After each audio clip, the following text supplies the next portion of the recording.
ঘরে থাকা মেয়ে ছেলেদের কোনো দামই নেই। মেয়ে ছেলেরা কি না করতে পারে, কিছু দিয়ে কিছু ভি তৈরি করে দেবে। কিচেনে ঢুকে কিছু থাকবে না, কিন্তু তাও একটা রেসিপি বানিয়ে এমনভাবে নিয়ে আসবে, প্রেজেন্ট করবে যে কত টেস্টি তৈরি হয়েছে। সেই রকম সেলাই ক্ষেত্রেও সবার ঘরেই কিন্তু নতুন জিন্স প্যান্ট আমরা কিনে থাকি, কম বেশি সবাই কিনে থাকি। আর অনেক সময় কিন্তু সেটা হাইটে লম্বাও হয়ে যায়, আর সেই কারণে আমরা পায়ের দিক থেকে কেটে কিন্তু সেটা ছোট করে ফেলে দিই। তো সেই যে টুকরোটা আমরা কি করি, ফেলে দিই। তো সেই টুকরোটাকে ফেলে না দিয়ে আজকে খুবই ভালো একটা জিনিস তৈরি করব সেই টুকরোটা দিয়ে। তো কি তৈরি করব সেটা দেখার জন্য ভিডিওটা পুরো দেখতে হবে, কেউ স্কিপ করবে না। নমস্কার বন্ধুরা, আমি নিরুপমা চলে এসেছি আরও একটি নতুন ভিডিও নিয়ে। তো আজকে দেখুন, আমি একটা জিন্সের প্যান্টের যে নতুন প্যান্টের নিচ থেকে কেটে টুকরোটা বাদ দিয়ে ফেলে দিয়েছিলাম, মানে রেখে দিয়েছি সেটা, যে সময় পেলে এই পাউচটা তৈরি করব। তো আজকে তৈরি করছি ভীষণ সুন্দর দুটো পাউচ, মানে একটা প্যান্টের দুটো পা হয়, তো একটা প্যান্টের দুটো পা দিয়ে দুটো পাউচ তৈরি করব আজকে। ভিডিওটা স্কিপ করবেন না বন্ধুরা। তো দেখুন কিভাবে আমি তৈরি করছি। প্রথমে একটা পাউচ তৈরি করছি, যেটায় বাচ্চারা পেন্সিল বগেরা সব রাখতে পারে, সেই ধরনের একটা পাউচ তৈরি করছি। আর একটা আমাদের মানে যেরকম বয়স্ক আমাদের মাসিরা আছে, যারা ছোট পার্স ইউজ করে, যেটা হাতের মুঠো করে নিয়ে ঘুরতে পারে, বড় পার্স তারা ইউজ করতে চায় না। বা কয়েন পয়সাগুলো অনেক সময় ব্যাটা ছেলেদেরও কিন্তু কয়েন যেগুলো থাকে সেগুলো কিন্তু খুঁজে পায় না, বা এর পাউচটার মধ্যে রেখে প্যান্টের পকেটে কিন্তু রেখে দিতে পারে, সেই ধরনের পাউচ তৈরি করব। তো দেখতেই পাচ্ছেন কিভাবে আমি তৈরি করছি। আর যেহেতু মানে আমার ফ্রন্ট ক্যামেরা ভালো কাজ করছে না বলে আমি ভাবলাম ব্যাক ক্যামেরা দিয়ে করব, কিন্তু এমনই কপাল খারাপ, এমনভাবে ভিডিওটা করলাম, মানে প্রথমটা ঠিক দেখায় দিচ্ছিল, পরে একদম মানে মেশিনের দিকে দেখা যাচ্ছে না। আপনারা একটু সবাই ম্যানেজ করে নেবেন। তবে আমি পুরোটাই দেখেছি, কোথাও কিন্তু আমি স্কিপ করে করে দেখাইনি, হয়তো একটু স্পিড বাড়িয়ে দিয়েছি ভিডিওটা যেন বড় না হয়ে যায় সেই জন্যে। যাই হোক, এবার দেখতেই পাচ্ছেন কিভাবে আমি প্রথমে চেন লাগিয়ে নিলাম, তারপরে সাইড থেকে সেলাই লাগিয়ে দিলাম। তো এইভাবে কিন্তু ভীষণ ইজি পদ্ধতিতে একদম পাউচ তৈরি হয়ে যাবে। আর সাইডগুলো দেখুন, আমি একটু, আমার ইন্টারলক মেশিন আছে তো ইন্টারলক করে দিয়েছি। আর যাদের কাছে ইন্টারলক মেশিন নেই তারা কিন্তু কাপড় দিয়ে মুখটাকে মুড়ে দিতে পারেন, যেরকম ব্যাগের ফিনিশিং করি আর কি। তো সেইভাবে ফিনিশিং করে দিতে পারেন। দেখুন পাউচ তৈরি হয়ে গেল কথা বলতে বলতে। তো একটা টুকরো দিয়ে পাউচ তৈরি করলাম, এটার মধ্যে পেন, পেন্সিল, কাটার, রবার, মানে বাচ্চাদের স্টুডেন্টের জন্য এটা ইউজ করতে পারে। এটা কিন্তু বাইরে কিনতে গেলে কিছু না হলেও 50-60 টাকা তো লাগে আজকাল, যা রেট বেড়ে গেছে সব কিছুর। আবার এদিকে আমাদের সেলাইয়ের জিনিসপত্রগুলোও কিন্তু রাখতে পারি, যারা সেলাই করেন, ছোটো মোটো ববিন বা কাটার, হ্যান ত্যান, এই সেই। এবার আরও একটা যে টুকরো বেঁচে গেছে সেটা দিয়েও একটা কিছু তৈরি করে দেখাচ্ছি, তবে এটা পুরোটাই ইউজ হবেই না, অল্প একটু কাপড়েই কিন্তু হয়ে যাবে।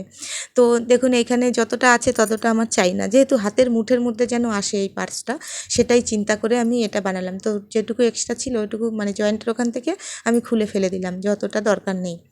তো তারপরে এখানে একটু পরিষ্কার করে নিলাম, আর এই সাইডটা ইন্টারলক করা রয়েছে, তো সেই জন্য ওই সাইডটা ভাবলাম একটু ইন্টারলক করে দিই। তো এই সাইডটা একটু ইন্টারলক করে দিয়ে তারপরে আরেকটা নিয়ে নিলাম চেন। এইরকম ছোট চেন মনে করুন বাজারে কিনতে গেলে 5 টাকা 10 টাকা এইভাবে কিনে নিতে পারবেন যে কোনো সেলাইয়ের দোকানে গিয়ে। তো এবার দেখুন এই চেনটাকে ফিটিং করছি, এইভাবে লাগিয়ে দিয়ে এরপরে একটা চাপ সেলাই দিয়ে বসিয়ে দিতে হবে। আমি ভালো করে দেখাতে পাচ্ছি না, তার জন্য অনেক অনেক সরি আপনাদের।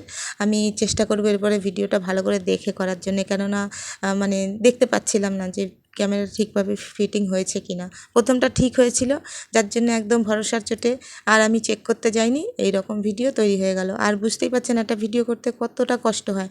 তো আর মনে হলো না যে ভিডিওটা আমি মানে ছেড়ে দিই, মানে ডিলিট করে দিই। তো ভাবলাম আপনাদের সঙ্গে শেয়ার করেই দিই। বন্ধুরা, এই ধরনের ভিডিও কিন্তু আরও আমার চ্যানেলে অ্যাভেলেবেল আছে, যদি আপনারা দেখতে চান সেগুলো অবশ্যই চ্যানেলে ভিজিট করবেন, আর ভালো লাগলে অবশ্যই চ্যানেলটি সাবস্ক্রাইব করে নেবেন।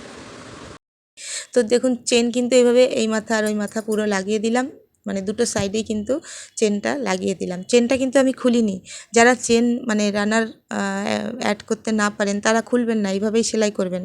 আমি আপনাদের আগেও একটা ভিডিও দিয়েছি রানার কিভাবে ইনসার্ট করতে হয়, অনেকেই কিন্তু অসুবিধা হয় অনেকের ইনসার্ট করতে, তারা না খুলে এইভাবে করতে পারেন। আর চাপ সেলাইটা দেখছেন কিভাবে আমি দিয়েছি, এইভাবে কিন্তু ভেতরে মানে সুই চাপের ভেতরে ঢুকিয়ে এইভাবে চাপ সেলাই দিয়ে নেবেন। এবার দুই সাইডটা সেলাই দিয়ে দেবো, আর দুই সাইডটা মানে ইন্টারলক করলেও করতে পারেন, ইয়া তো কাপড় দিয়ে ফিনিশিং করে দিতে পারেন। তো এটা যে পার্সটা তৈরি হলো একদম ছোট্ট হাতের মুঠের মধ্যে চলে আসবে। তো এটাকে আমি কাপড় দিয়ে ফিনিশিং করে আপনাদের দেখিয়ে দিচ্ছি।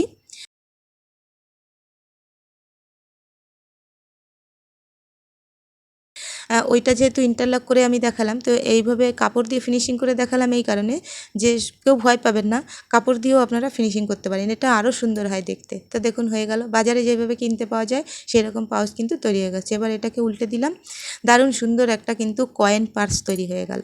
কয়েন পার্স অনেক রকমেরই হয়, অনেক সুন্দর সুন্দর আরও তৈরি করা যায়, কিন্তু সিম্পলভাবে একদম শর্ট টাইমের মধ্যে কম কাপড়ে আমি এইভাবে কয়েন পার্স তৈরি করে দিলাম। দেখুন কত সুন্দর লাগছে, এর মধ্যে যত চিল্লার আছে, নোটও আপনারা রাখতে পারেন, কোনো অসুবিধে নেই। এবারে এটা এরকম হাতের মুঠে করে কিন্তু যে আমাদের আন্টিরা আছে, আন্টিদের বয়সের যারা আছে তারা ইউজ করতে পারেন। আর এই পার্সটা কিন্তু স্টুডেন্টের জন্য। তো বন্ধুরা, যদি পার্সটা ভালো লেগে থাকে অবশ্যই কিন্তু একটা লাইক করে দেবেন, আর কমেন্ট করতে ভুলবেন না পার্সটা কেমন তৈরি হয়েছে। তো দেখলেন তো বন্ধুরা, কেমন করে টুকরো কাপড় ফেলে না দিয়ে আমি ইউজ করলাম, খুবই একটা ভালো জিনিস তৈরি করলাম যেটা রোজের ইউজের জন্যে। তো বন্ধুরা, ভালো লাগলে অবশ্যই সাবস্ক্রাইব করবেন এই ধরনের ভিডিও আরও দেখার জন্যে। Thank you so much.